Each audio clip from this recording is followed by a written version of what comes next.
Would you get in here, Arnie?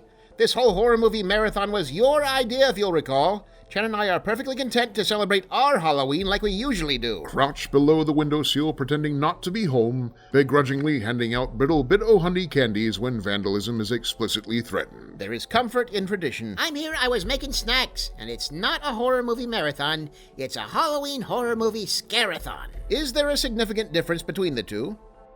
There is not. Is there any difference whatsoever? Theoretically, Scare-a-thon would look better on branded merchandise. Can't argue with that. What kind of snacks were you making? Oh, you'll like this.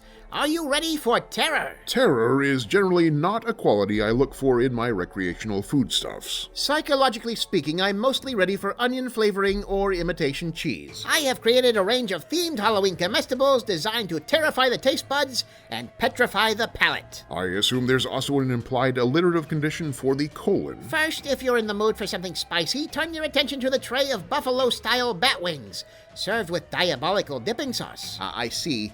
Can we save some time, Arnie, and just assume that you've made a series of entirely conventional foodstuffs and simply given them fanciful Halloween names? I did no such thing.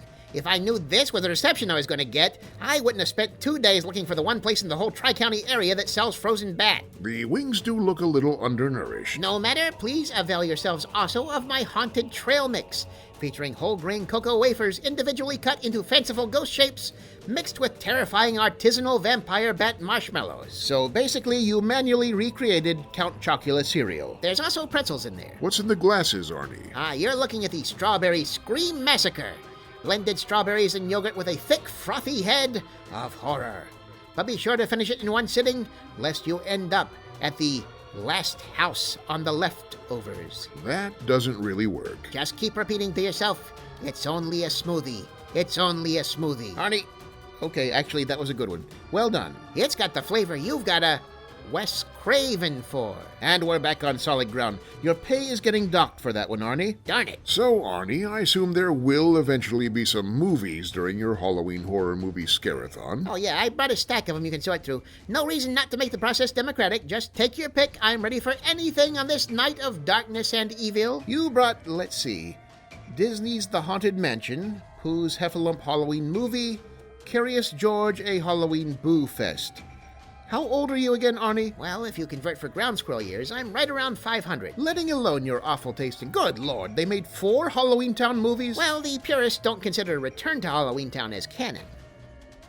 Letting alone your abysmal taste in movies, Arnie, did your film selection not strike you as ever so slightly tame for a Halloween outing? Hello, I'd like you to take notice of the PG rating on Ernest Scared Stupid. They don't just toss that dynamite around willy-nilly. See? Contains scary scenes. That's official. Yes, well, we'll keep those all in mind if the situation turns desperate. Fortunately, the world's entire cinematic output is currently streaming on the internet where it can be safely and conveniently taken for granted. Now let's boot up some real Halloween chills. Oh, come on, I just want to have a good time. I don't want to have to watch movies about cannibals and serial killers. Nor shall you, Arnie. Just because something's horrific doesn't mean it's Halloween-y. So we're not going to have to watch people's heads exploding. I didn't say that. Let's say instead that you'll only have to watch people's heads exploding if it's done with the appropriate Halloween spirit. All right. What specifically imbues a cranial explosion with the appropriate Halloween spirit? Is pumpkin spice involved? No. I mean, yes, okay, that would do it. But you can't just stuff a grenade in somebody's mouth and call that Halloween-themed.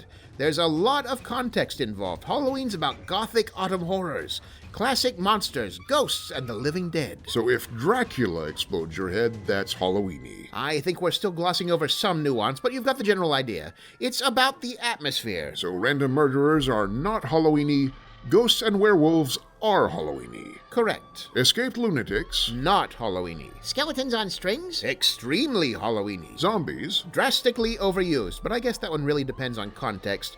Are they there for biting brains or for biting social commentary? So, wait. Serial killers aren't Halloween-y, but what if you had a serial killer whose whole modus operandi was like murdering people with pumpkins and stuffing their bodies full of candy? Well, like I said, it's about atmosphere. If you change the theming, you've changed the substance. Add enough pumpkins and black cats and costumes and you can make anything Halloween-y.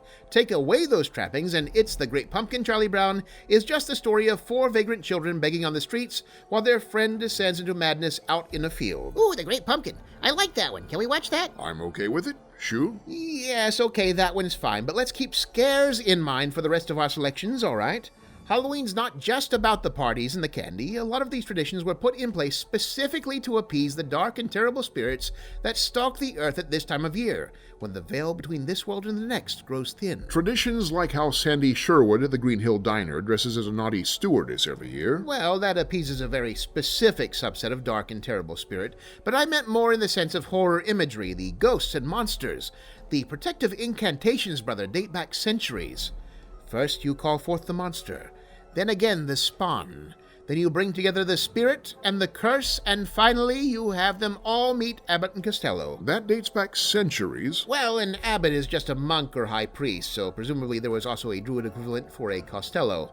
Probably Celtic exorcists. Have either of you ever seen a ghost? A real one? Arnie, you were with us when we found a vampire in the attic last year, and you personally brought the wrath of an ancient mummy upon us a few years before that. That's a different flavor entirely. I'm talking disembodied spirits. Well, in that case, I don't remember, honestly. It seems like something we'd have done. Why do you ask? Just seems thematically appropriate, start off the horror scare-a-thon with a good ghost story. Maybe we could start off the horror scare-a-thon by actually starting the horror scare-a-thon. We're going to be sitting here till mid-November as is. I have a ghost story, Arnie. Is it a true story? I'll let you judge that, Arnie. You see, it's about you. About me? Did I see a ghost? Well, that's hard to say. Did you pass any reflective surfaces on the way here? What now? It's been 10 years since the accident, Arnie. You probably don't remember anything about it. The medium said you wouldn't. She said you'd arrive thinking it was still Halloween night. Oh, we were warned against it, but in truth, we missed our little friend. What are you saying? We had to recreate the circumstances of that night, Arnie, to bring you here. The movie marathon, the themed snacks. That night, the night of the accident. You've been dead for 10 years, Arnie. I'm kidding, Arnie. It's a joke.